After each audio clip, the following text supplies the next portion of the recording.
Mabati po ako sa inyo ng maligayang Pasko at manigong bagong taon. Ako po ay lubos na nagpapasalamat at bumabati sa lahat ng mga tumulong, gumabay para sa kasiyahan ng mga bata tuwing Pasko. Ang kasiyahan ng mga bata tuwing Pasko, katulad po ng nasabi ko nung mga nakaraang kong video, ay for 15 years. This 2025 for 15 years.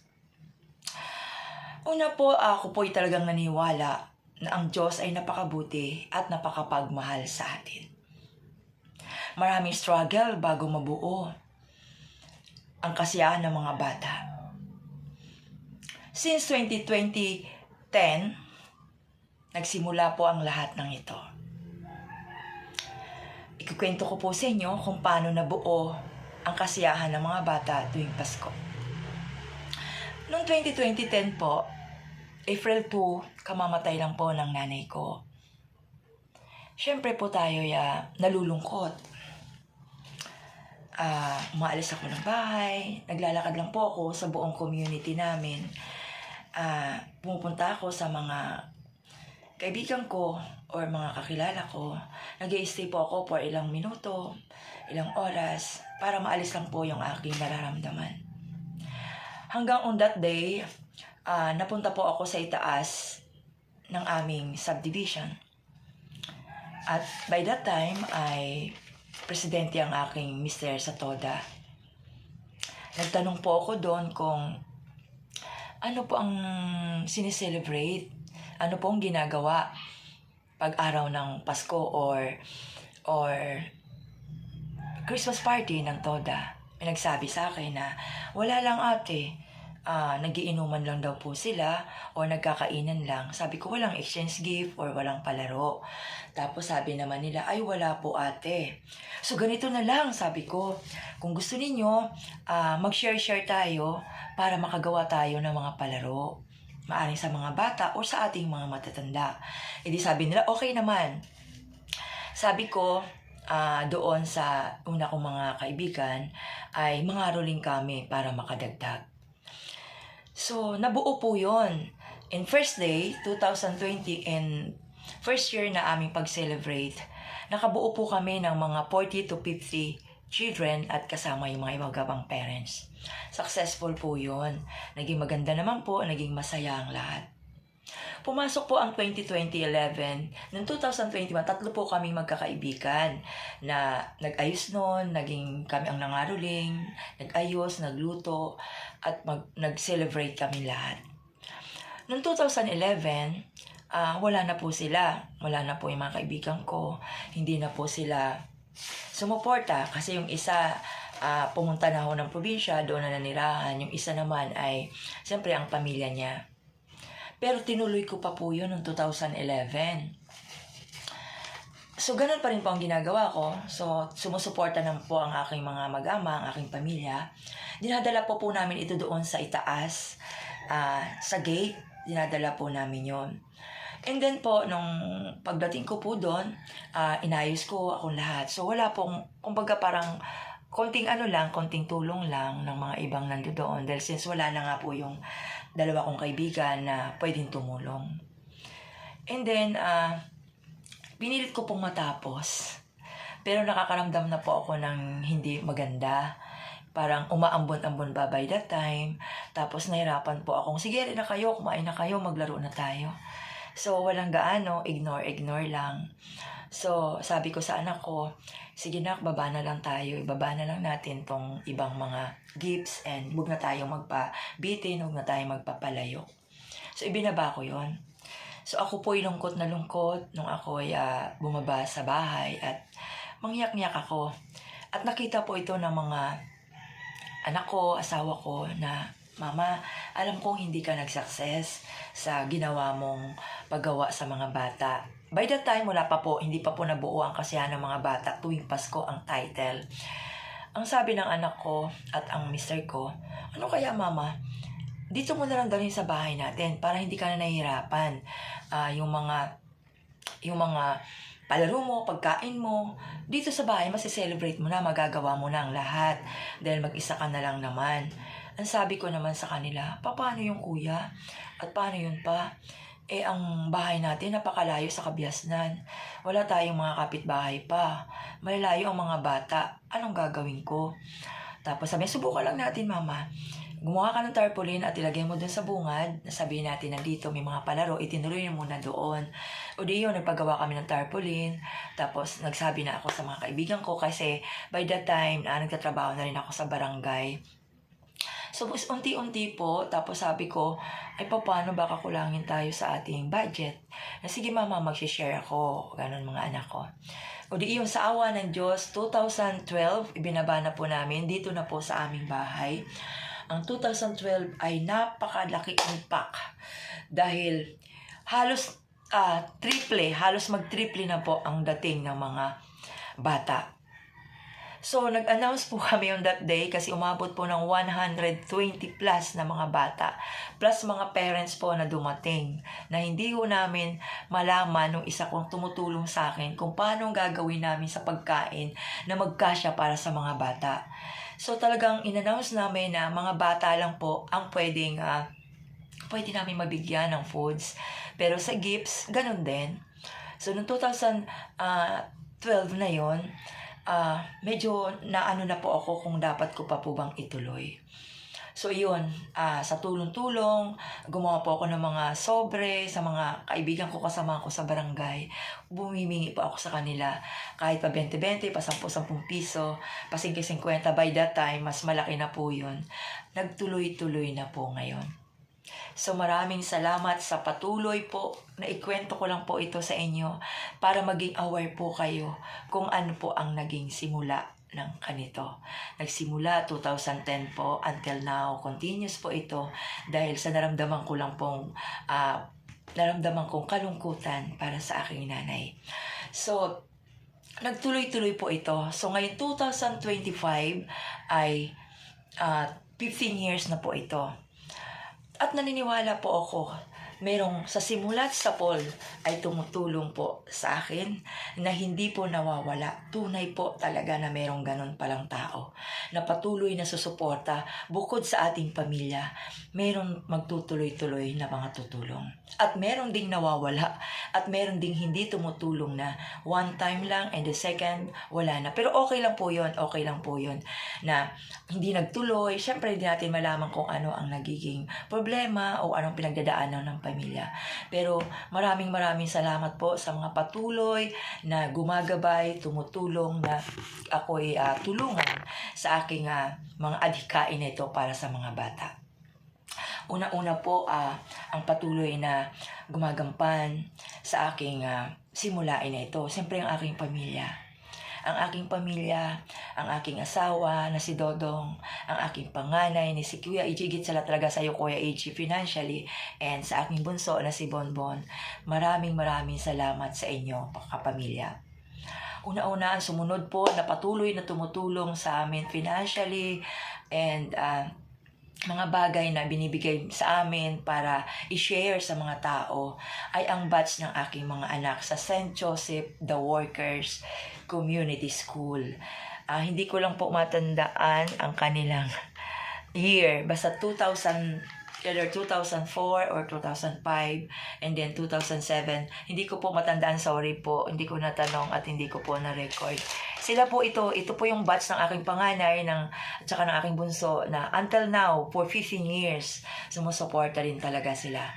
At sa aking at saka sa aking pong mga kaibigan na nasa malalayo, sa aming mga kapitbahay, na katulad po nila, LV, thank you so much po. Patuloy po kayong sumusuporta sa kasiyahan ng mga bata tuwing Pasko.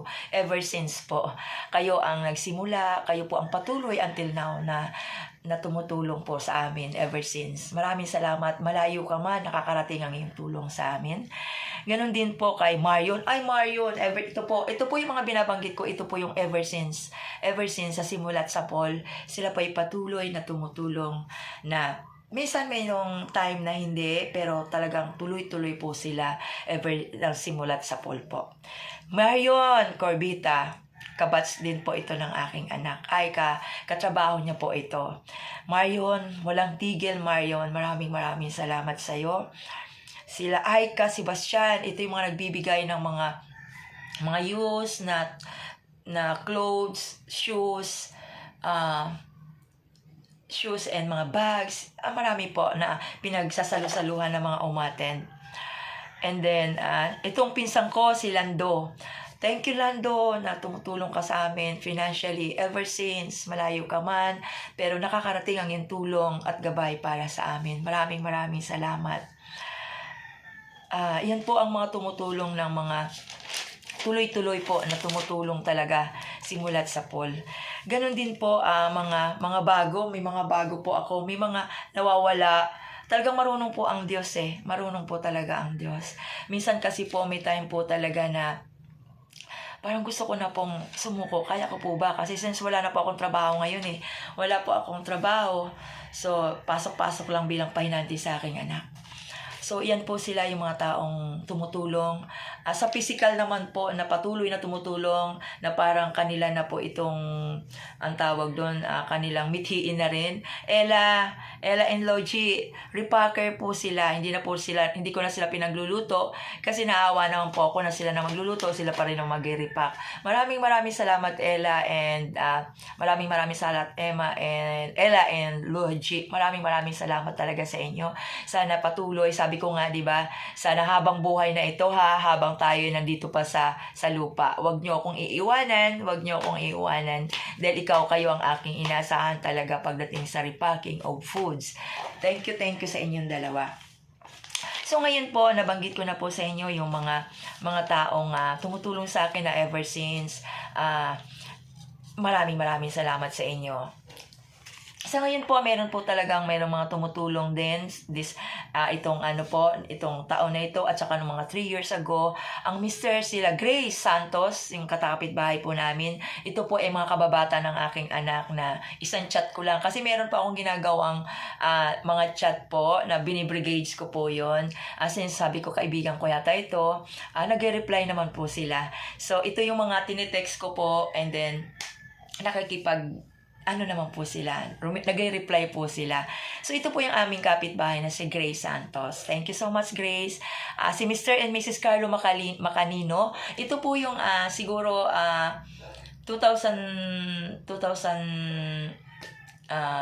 maybe 2000 sila nag-start na mag-share ng kanilang blessing. Maraming salamat, Mr. and Mrs. Carlo Macanino. And then, si Gina, pinsan ko po. Gina, first time po niyang mag-share. Sana sa susunod, share ka ulit sa Gina. Meron din pong bago rin na nag-share ng toys. Ito ay si Mercy Miharoda. Ito po ay yung sa Toda po ito. Kasama, first time ko rin po siyang makilala sa Toda. At si Nempa Montalvo, ito rin po ay nagsishare din po ito ng kanyang blessing ever since ang kanyang mister. So ngayon po, siya naman ngayon ang nagsishare silang pamilya. Pero nagsishare na po sila dati. Si Victor David, ito po ay sa Toda, treasure ng Toda. Maraming salamat sa patuloy mo niyong pag-suporta kasama sa iyong misis. Maraming salamat na kayo, wala ka rin tigil na sumusuporta. Ilang years na rin po yun. Ever since din, kailang tag-in, rin po, si Victor, since nung mamatay ang dati mong misis. So maraming salamat, Victor, na hindi ka rin nakakalimot. Si Aika Sebastian, batch po ito ng anak ko. Si Noni, ito'y bago rin po, kapwa ko katikista. Hello sa Candy, Mary, thank you so much. Ito po'y bago din po. First time din po mag-share. Ito po ay ang kapatid ng bayaw ng mister ko. Si Gloria Gilalas. Maraming salamat, Glo. Thank you sa aming chat sa kanya. Yung nakakapasok yung aming mga chat group, conversation po namin. Yun po yung ginagawa kong isang letter lang, and then in-spread out ko po. Nag-reply po sila. Si Lando ay lagi ito si Lando. Sister Soul, nasa aking kaklase ng Diolicat, Sister Sol, Sister Sol, maraming salamat sa first time mong pag-share sa amin. Maraming salamat ha. I hope na hindi ka rin naman magsawa. I hope na sana sa mga susunod pa, kung patuloy ko po itong nagagampanan, huwag po kayong magsasawa. O ito first time din pong mag-share ng kanilang gift ang presidente po ng Chera Binita ng SPPC ng Chera Binita, si Sister Tina si Howds. I'm sorry po, Sister Tina. Basta't siya po ang presidente ng SPPC ng Chera Binita. Maraming salamat. Hindi kayo nagdadalawang isip na mag-share ng inyong blessing. Thank you talaga. Taos sa puso ko ang pagpapasalamat sa inyo. Ito rin po ay kabats ng aking mister, si Anita Garcia. Thank you so much, Sister Anita Garcia, kabats ng mister ko. Sa high school pa po ito ng mister ko na taga Masbate. Thank you so much, Anita Garcia. And then, ito rin po ay first time din nag-share ng kanyang blessing. Ito ay si kapwa ko katikista. Ito ay si Lorena de la Cruz Sahol. Thank you so much, sister, sa mga share ninyong mga bags. Thank you so much. Taos sa puso ko. Really appreciated po ito. And then, mayroon pa pong tayo. Marami po sila. Sister Feli Duran, maraming salamat sa pinadala mong mga juices. Maraming salamat din po. Maraming sa support. And then, meron din po isa sa mga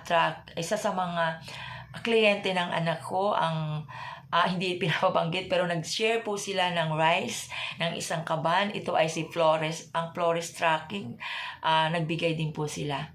And then, ang kapwa ko rin nag-aral sa Deoli Katma, ni si Aldren. Aldren, thank you so much sa pagbibigay mo ng share ng iyong blessing. 2 times ka nang nagbigay, no? So, last year lang siya nag-start ng pag-share ng kanilang blessing.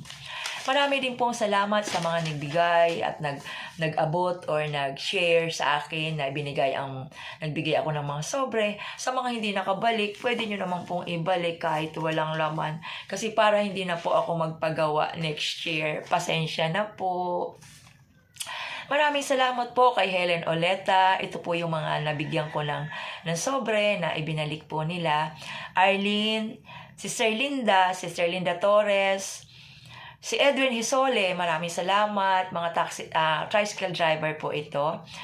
Nimpa, Sister Nimpa. Si Tony Cabading, maraming salamat. Sister Vilma Sapera, thank you so much sa sobrang na ibigay mo sa akin. Thank you. Mga baguhan lang kayong aking kapwa katikisa, pero ang galing po ninyo. Thank you so much. Sa nararamdaman ko sa inyo na meron din palang mga katikista na mag-share sa akin.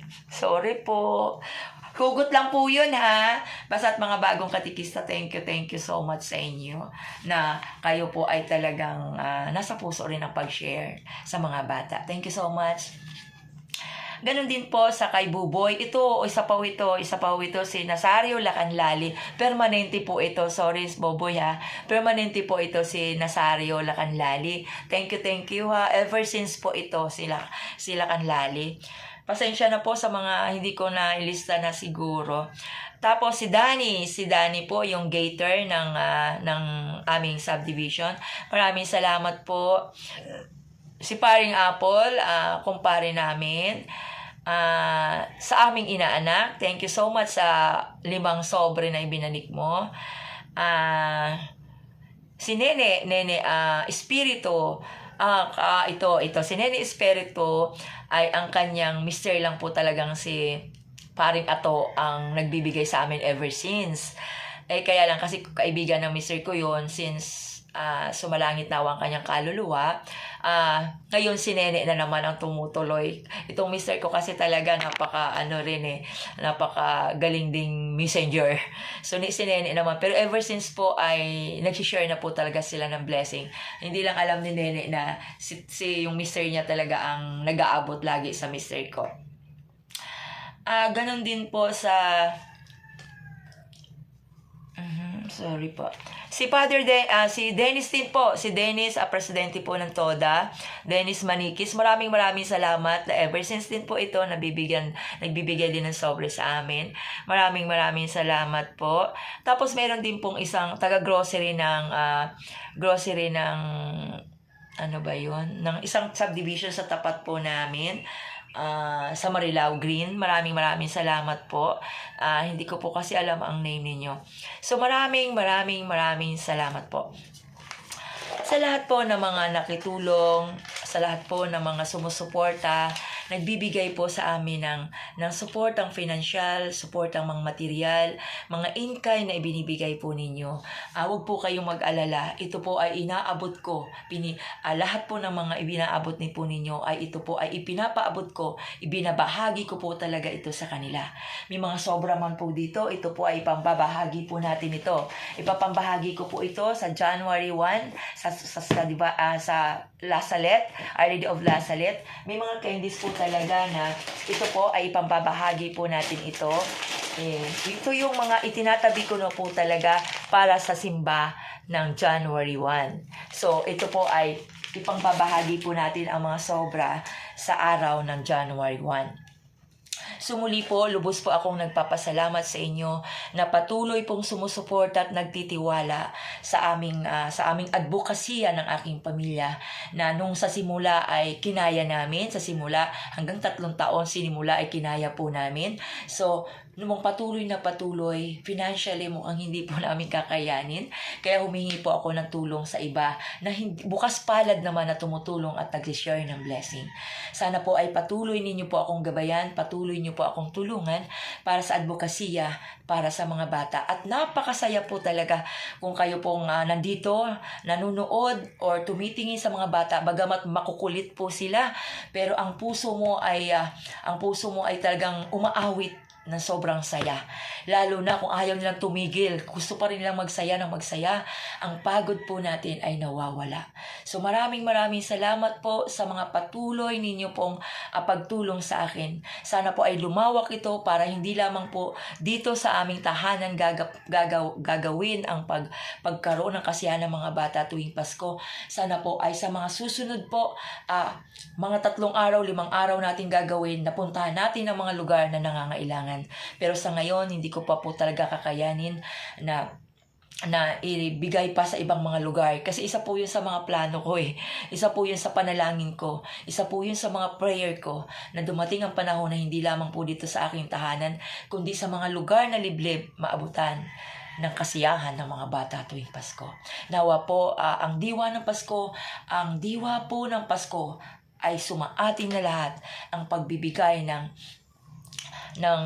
peace, love, joy, and hope. So maraming salamat po. Muli, magkita-kita po tayo at sana po sa darating pang muli na kasiyahan ng mga bata tuwing Pasko 2026 for 16 years ay nandiyan pa rin po kayo. Patuloy at tumutulong at nag-share ng inyong blessing. Muli po, maraming salamat. God bless you and I love you po sa inyong lahat. God bless.